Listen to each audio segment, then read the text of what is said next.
Está exposta no Museu Municipal de Espinho uma mostra, uma retrospectiva do Martinho Dias. O Martinho Dias é um dos artistas contemporâneos que mais me interessa. Já haverá porquê, mais do que conversarmos com o Martinho Dias, também vamos ver as suas pinturas. Martinho, antes de mais, obrigado por vir conversar connosco.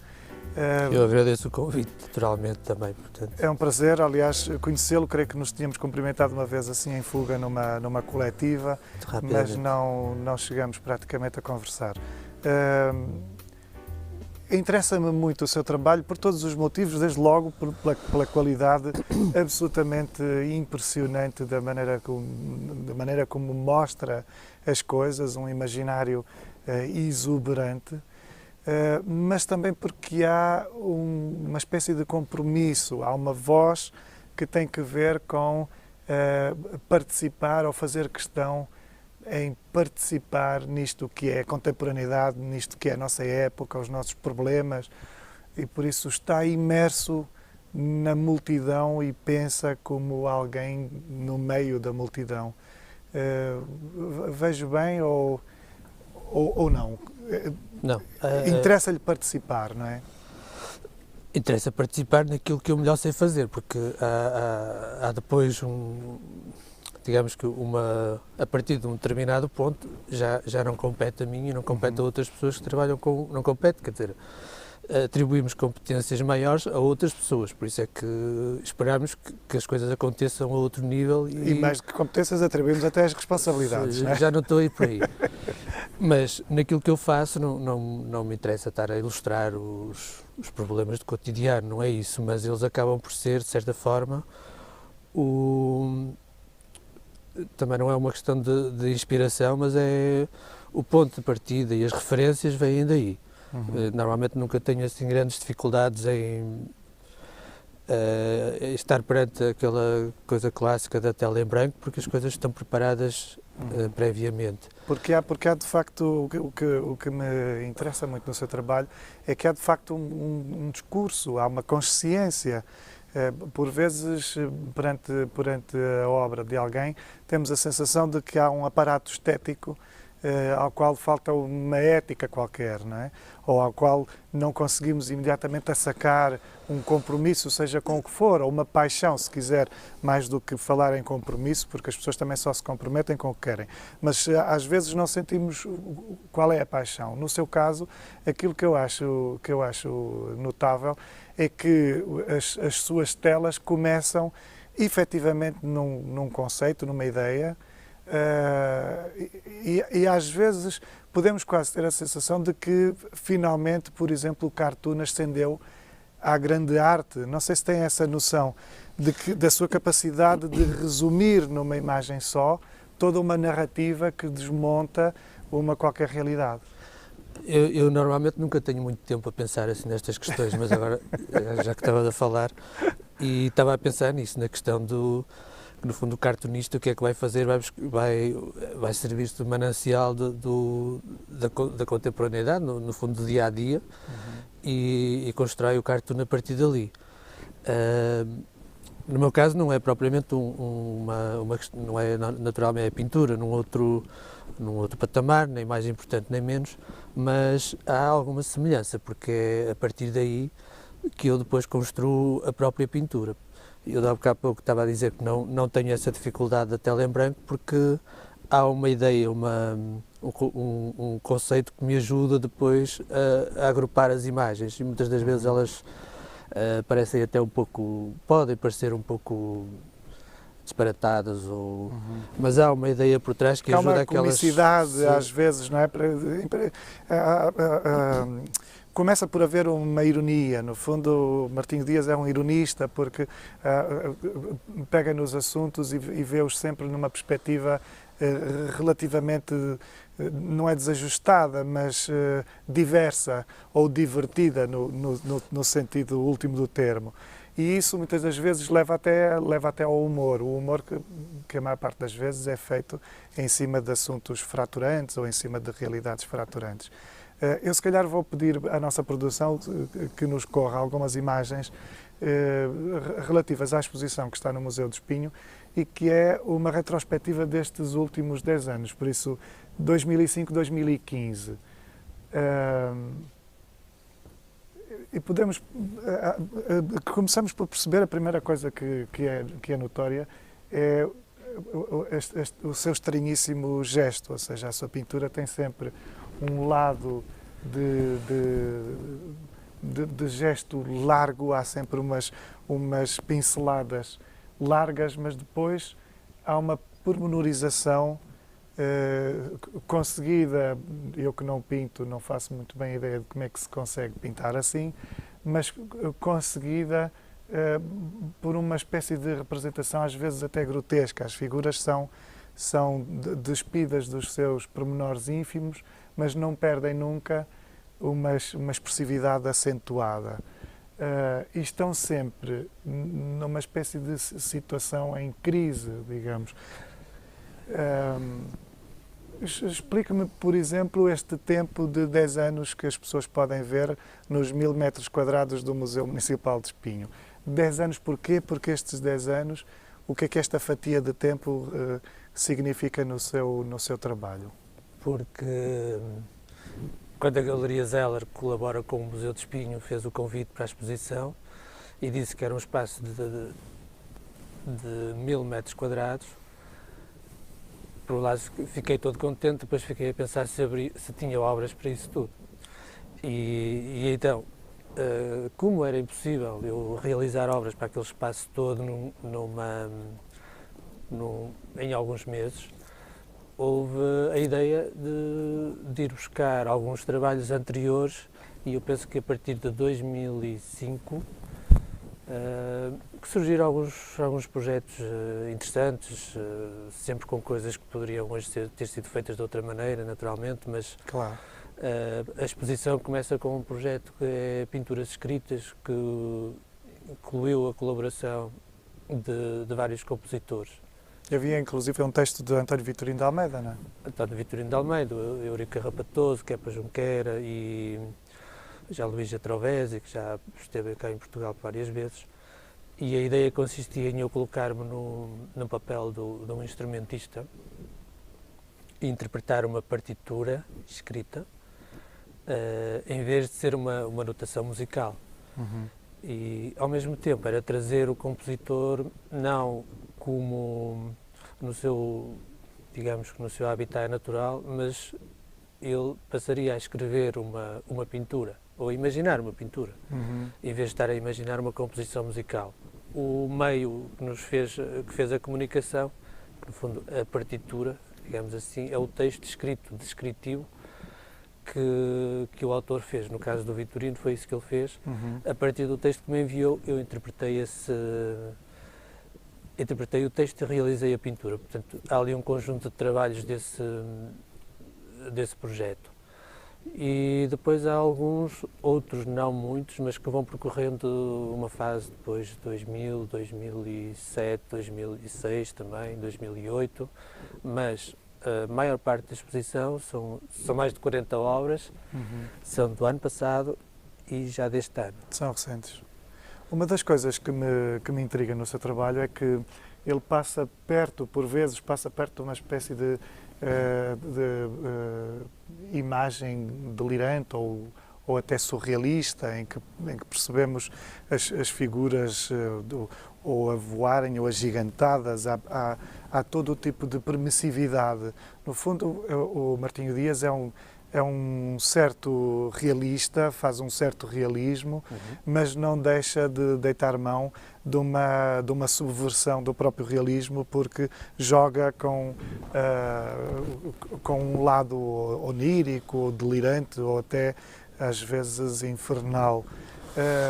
Na composição dos seus quadros, como é que trabalha, com que modelos, se usa modelos, como é que trabalha para a criação destas imagens que na verdade não existem, porque entrega-me um pouco isto, porque muitas das vezes faz-nos ver aquilo que transcende exatamente a realidade, que não existe concretamente, e por isso fico muito curioso por saber a que é que deita a mão para conseguir concretizar de uma forma tão explícita, tão realista, no fundo, coisas que não existem? Eu diria que existem. Todas as imagens que eu faço, elas existem. Tanto existem na televisão como existem em qualquer espaço. Existem nas revistas, existem em conferências, em discursos políticos, em jantares de empresa, existem numa paisagem, existem. Agora, o que temos tendência é a colocar, é criar nichos e a especificar as coisas demasiado. Isto não só na questão das imagens, mas em muitas questões. Acho que o discurso acaba por ser bastante transversal, mas temos tendência a uma especialização exagerada, quanto a mim. E então criamos quartos, compartimentos para tudo. E cada vez mais. Aquilo que se nota de uma maneira geral é uma abertura para que as pessoas interajam, participem, se divirtam, no fundo que se leve uma vida feliz, e que haja uma interligação e encontro de culturas, etc. Mas quando se chega às situações concretas, no dia a dia, na própria vida, quando olhamos para trás, vemos que está tudo compartimentado e está tudo compartimentado, e pior do que isso, muitas das vezes com portas fechadas e com códigos muito secretos. Portanto, estas imagens existem, isto em sentido metafórico. O que eu tento fazer, o que eu gostaria, era de trazer pessoas que pertencem, ou imagens que pertencem a um determinado compartimento, ou em diferentes compartimentos, e colocá-las num outro compartimento que pode ser mais geral. Posso-lhe chamar um palco. Então, nesse palco, em vez de termos atores da mesma espécie, podemos ter atores de espécies diferentes. Em vez de termos uma música, se pudermos juntar aqui um grupo de rock com uma música clássica, com uma música popular, isto não quer dizer que tenha que ser assim uma coisa feita de salada russa, não digo, porque ainda exige alguma coisa, mas com alguns cuidados é possível haver este diálogo. E isto passa-se ao nível das atividades, no fundo, daquilo que se faz, das questões culturais, mas passa-se ao nível também de... Muitas das vezes é muito difícil chegar de um patamar ao outro, ou temos a ideia de uma sociedade excessivamente estratificada, cheia de paradoxos, porque queremos aproximar toda a gente, as esferas mais elevadas das esferas mais baixas, e vice-versa. Às vezes, não é? Sim, mas na realidade elas não vejo isso, não vejo isso a funcionar. Portanto, isto acaba por ser uma certa ironia, e em alguns casos acontece na pintura de ter uma situação que aparentemente está bem organizada, bem produzida, e há uma figura que não tem nada a ver com o assunto e que entra ali para tentar destabilizar um bocado a ideia. Portanto, mas há sempre, de facto, essa na sua pintura, em cada uma das suas telas, há sempre essa impressão da desestabilização, ou seja, de um elemento que é quase uma espécie de outsider, de coisa exterior daquela própria imagem, ou seja, há uma narrativa que decorreria com toda a simplicidade ou até com toda a descrição, e ela só não pode ser discreta porque num dado momento intervém uma figura que interrompe completamente aquela lógica e parece intervir para subverter a possibilidade daquela continuidade. Isso interessa-lhe, no fundo, essa espécie de anúncio de uma perigosidade, como se pudesse estar a dizer ao mundo que todas as coisas são falíveis. Porque, no fundo, creio que a sua pintura tem muito isso, tem esse anúncio essa quase provocação, é quase um sentido puramente provocatório, em que diz que, no fundo, os poderes instalados ou as ideias melhor concebidas são só coisas de um tempo e podem estar a correr o risco de mudar. sim, é verdade. não me interessa criar uma pintura que seja reacionária gratuitamente, reacionária Claro. no sentido de, pronto, faz barulho, destabiliza e depois pode, mas cada um deve tratar isso à sua maneira. Eu não consigo lidar com isso. Agora, se conseguir introduzir um elemento que consiga, dentro daquilo que me diz respeito, com aquilo que eu me identifico, no fundo com a minha linguagem, com aquilo que eu sou, pronto, então tudo bem. Portanto, esses elementos que por vezes aparecem numa pintura algo tradicional, em termos de, mas nada de mal em relação a isso, já se lá foram os complexos, não há nada contra essa questão.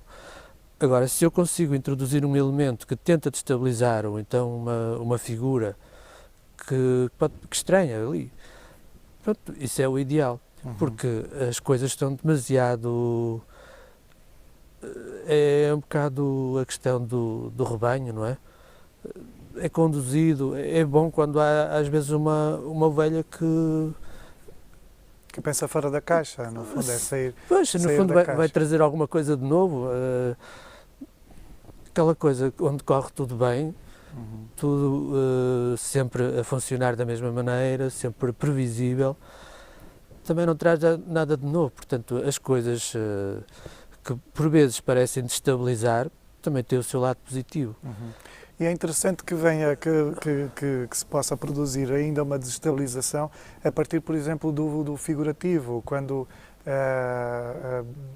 não sei o que lhe parece, ou qual é a sua experiência, o figurativo parece estar sempre problematizado, ou há sempre os indivíduos que problematizam o figurativo no sentido de impedir ou de acharem que a arte não deve representar imediatamente o mundo, deve estar a criar livremente os seus próprios signos, as suas próprias formas.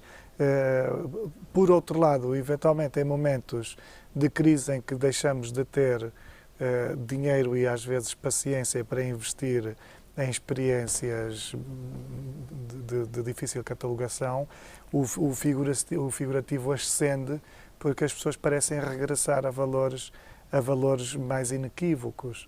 Não sei o que lhe parece esta diferença ou este incómodo que às vezes se gera em relação ao figurativo. Se isso lhe acontece ou se tem a percepção de que há uma espécie de mentalidade iluminada que parece abolir ou parece pretender abolir o figurativo. Sem dúvida. Mas essa parte já passou e houve uma altura, já há alguns anos, que eu estava ainda com algumas dúvidas em relação a essa questão do figurativo e do não figurativo, e porque de facto não parecia haver uma valorização, inclusive da própria pintura, mas se virmos a própria história, mesmo uma história recente da pintura, vemos que ela passou por chamadas várias crises e por várias vezes foi declarada morta, portanto como uma coisa obsoleta, que não fazia qualquer sentido. E normalmente as artes normalmente são declaradas mortas por aqueles que deixaram de saber ou deixaram de ter capacidade para as produzir. Pode ser, em alguns casos, mas há sempre mais alguém, é inevitável, há sempre mais alguém. Há depois uma saturação e há uma tendência para uma quantidade de movimentos que surgem, sobretudo anos 60, 70, que parece tudo muito mais novo. Alguma obsessão até e entusiasmo, naturalmente, por uma quantidade de movimentos novos e de novas formas de expressão, e a pintura veio aos poucos perdendo aquele sentido figurativo. Quase um medo, não é? Quase um pudor de poder representar algo que se reconhece imediatamente. Sim, e depois chegou a um ponto que parecia quase vergonhoso pintar, usar... Isto aqui faz-me lembrar já uma conversa do Gerhard Richter com o Benjamin Buclot, já há uns anos, em que o Buclot lhe perguntava: então tu, com tanta coisa à volta, com tantos meios, que a arte já passamos no minimalismo, já com telas todas brancas, todas vermelhas, abstração completa, gestual ou geométrica, ou seja, com novas tecnologias, com vídeo, etc, etc, e tu ainda continuas a usar a pintura num sentido tradicional. Não achas isso uma tendência um pouco burguesa ainda? E o Gerhard Richter, que ainda hoje é um nome importantíssimo na história da arte, só lhe disse que, e acho que já estava um pouco aborrecido com a questão, eu sou suficientemente burguês para comer de faca e garfo. E da mesma maneira que uso tintas a óleo, pincéis, sobre tela. Portanto, não é por qualquer motivo que eu me vou colocar a fazer desenhos em pernas de cadeiras se isso não me disser nada. Ou comer com as mãos só porque é preciso controlar a... Sim, ou então vamos deixar de usar o texto escrito porque existem outras formas. Se funciona e se não conseguimos desprender-nos dele, ou se não encontrarmos outra coisa que para cada um de nós... Estará muito longe de ficar obsoleto ainda, na verdade. Eu não é? Pois. Portanto, essa questão já acho que está ultrapassada, até porque há depois um cansaço depois dos anos 60, 70, algum cansaço de uma arte tão cerebral. Claro que eu não tenho nada contra isso, atenção. E desligado às vezes até de um mínimo de apelo a uma harmonização qualquer, a uma beleza, se quisermos, por mais perigoso que seja procurarmos a beleza na arte, não é? Mas às vezes a arte tão desligada dos sentidos, dessa apelação aos sentidos, dá a sensação de que é muito difícil justificá-la, por exemplo, na nossa casa. Podemos achar magnífico ir a Serralvos ver as coisas mais esdrúxulas, mas em última análise não queremos ter aquilo na nossa sala, não passa por aí. E por isso há sempre um regresso, ou uma necessidade de regresso àquilo que efetivamente é inequivocamente uma obra de arte, digamos assim. Eu acho que isso é como todas as artes, quer dizer, provavelmente chegou-se a um cansaço nesse tempo de os olhos não sentirem prazer e ser extremamente difícil ter que arranjar sempre um intermediário, para um tradutor ou um intérprete para me explicar uma obra. Portanto, também não pode ser aquela ideia de que eu não digo nada sobre aquilo que eu faço porque a obra fala por si. O que é certo é que muitas das vezes não fala, mas também não há mal nenhum em que o próprio autor seja capaz de criar um diálogo e estabelecer alguns pontos de partida que depois sim, há obras que de facto para os olhos não dizem nada e há determinadas instalações que não podemos estar a olhar para ali a pensar que beleza de madeira, que parafusos bem apertados, não tem, essa beleza não existe no conceito, existe na ideia. E aí é mais difícil chegar lá. A pintura, no sentido tradicional, à partida, tem mais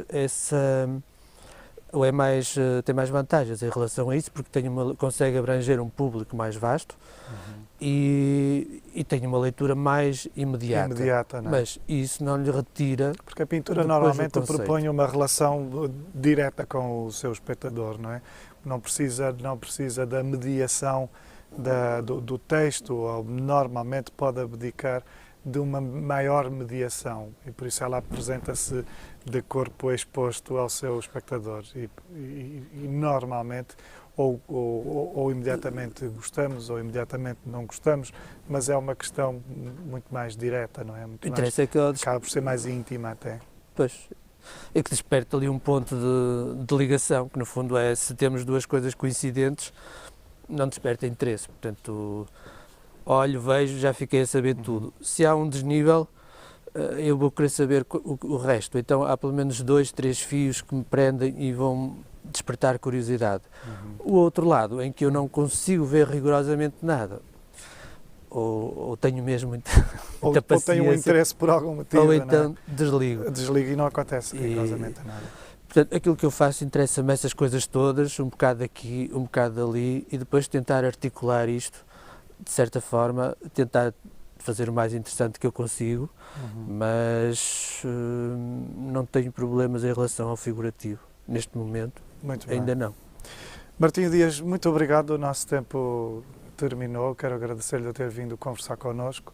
Fica lá para casa o convite para que passe ainda pelo Museu Municipal de Espinho, onde Martinho Dias expõe uma retrospectiva de trabalhos entre 2005 e 2015.